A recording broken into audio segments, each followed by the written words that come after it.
नमस्कार, trend freak में आपका स्वागत है। भारत की टॉप आईटी कंपनी इन्फोसिस के को-फाउंडर एन.आर. नारायण मूर्ति की पत्नी सुधा मूर्ति आज किसी पहचान की मोहताज नहीं है। दिग्गज कारोबारी घराने से ताल्लुक रखने के साथ ही वो ब्रिटेन के प्रधानमंत्री ऋषि सुनक की सास भी है। लेकिन इतनी बड़ी हस्ती होने के बावजूद भी उनका कई बार मजाक उड़ाया गया, इसका खुलासा खुद सुधा मूर्ति ने किया। दरअसल पद्म भूषण से सम्मानित सुधा मूर्ति बीते दिनों चर्चित टीवी कार्यक्रम द कपिल शर्मा शो में पहुंची थी। इसमें उन्होंने कई ऐसे वाक्यों का जिक्र किया जिसके साथ ही उन्होंने इन्फोसिस के शुरू होने का किस्सा भी बताया कि कैसे एक टिन के डब्बे में जमा किए गए पैसों से दिग्गज आईटी कंपनी इन्फोसिस स्टार्ट हुई। सुधा मूर्ति के साथ द कपिल शर्मा शो में बॉलीवुड अभिनेत्री रवीना टंडन भी शामिल हुई।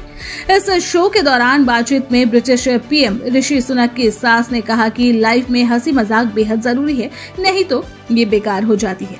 उन्होंने 1981 में इन्फोसिस की शुरुआत के दौरान पति एन.आर. नारायण मूर्ति को दिए गए 10,000 रुपए के उधार के बारे में भी शो में बताया। सुधा मूर्ति ने कहा कि हम लोग उस समय किराए के मकान पर रहते थे और पैसों की काफी तंगी थी। इस दौरान नारायण मूर्ति ने उन्हें बताया कि वो साथियों के साथ सॉफ्टवेयर कंपनी शुरू करने जा रहे हैं। इसके बाद मैंने उन्हें पुराने टिन के डब्बे में बचा कर रखे गए 10,250 रुपए में से 10,000 रुपए दे दिए और 250 रुपए इमरजेंसी के लिए रखे। इसी बीच उन्होंने मोटिवेशन के बारे में बताते हुए कहा कि जब भी मैं गरीब और असहाय लोगों को देखती हूँ तो मुझे लगता है कि उनके लिए कुछ करना चाहिए और उनकी मदद करके मैं खुश होती हूँ। बता दें कि ब्रिटिश पीएम ऋषि सुनक नारायण मूर्ति और सुधा मूर्ति की बेटी अक्षता मूर्ति के पति हैं। कॉमेडियन कपिल शर्मा के शो में सुधा मूर्ति बड़े ही मजाकिया अंदाज में उन बातों का जिक्र किया जब उनके पहनावे और सादा लाइफस्टाइल देखकर उनका मजाक उड़ाया जाता था। सुधा मूर्ति ने एयरपोर्ट का एक किस्सा शेयर करते हुए बताया कि एक बार यूके जाने के दौरान एयरपोर्ट पर जब अधिकारियों ने मुझसे पूछा कि आप कहां जा रही है तो मैंने बताया कि 10th डाउनिंग स्ट्रीट, तो अधिकारी ये सुनकर चौंक गए। सुधा मूर्ति ने बताया कि ये पता बताने पर अधिकारियों ने उनसे कहा कि क्या आप मजाक कर रही हैं? इस पर उन्होंने कहा नहीं, मैं सच बोल रही हूँ। सुधा मूर्ति ने कहा कि एयरपोर्ट अधिकारियों को लगा था कि मैं 72 साल की बुजुर्ग महिला हूँ और इतनी सिंपल दिखती हूँ तो ब्रिटेन के प्रधानमंत्री की सास कैसे हो सकती हूँ। उनकी बात सुन शो में मौजूद लोगों ने जमकर ताली बजाई।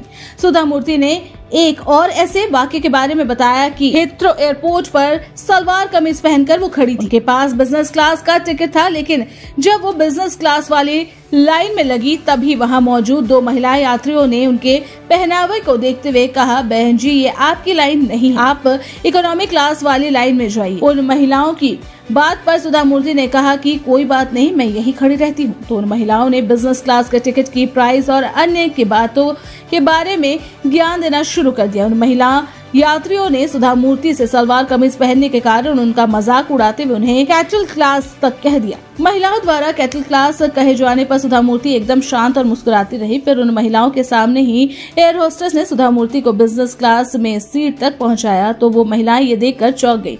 सुधा मूर्ति ने आगे बताया कि बिजनेस क्लास में पहुंचकर मैंने उन दोनों महिलाओं से पूछा कि ये कैटल क्लास क्या है, तो वो चुप थी। कपिल शर्मा शो में इस वाक्य का जिक्र करते हुए सुधा मूर्ति ने बड़ी ही प्रेरणादायक बातें कही। उन्होंने कहा कि क्लास इस बात पर निर्भर नहीं करता कि आपके पास कितने पैसे हैं। सुधा मूर्ति ने कहा क्लास का मतलब है कि आप अपने काम को कितनी श्रद्धा के साथ करते हैं। महान गणितज्ञ मंजुल भार्गव ने इंडिया को इतना सम्मान दिलाया, ये क्लास के लोग हैं। इसके साथ ही सुधा मूर्ति ने कपिल शर्मा की तारीफ करते हुए कहा कि हंसी मजाक में आप क्लास है, पैसे से नहीं इंसान अपने काम से क्लास बनता है। अगर आपको हमारी वीडियो पसंद आई हो तो इसे लाइक, सब्सक्राइब और शेयर करना ना भूलें और साथ ही बेल आइकन दबा दें जिससे आपको हमारे आने वाले और वीडियोस की भी अपडेट मिलती रहेगी। धन्यवाद।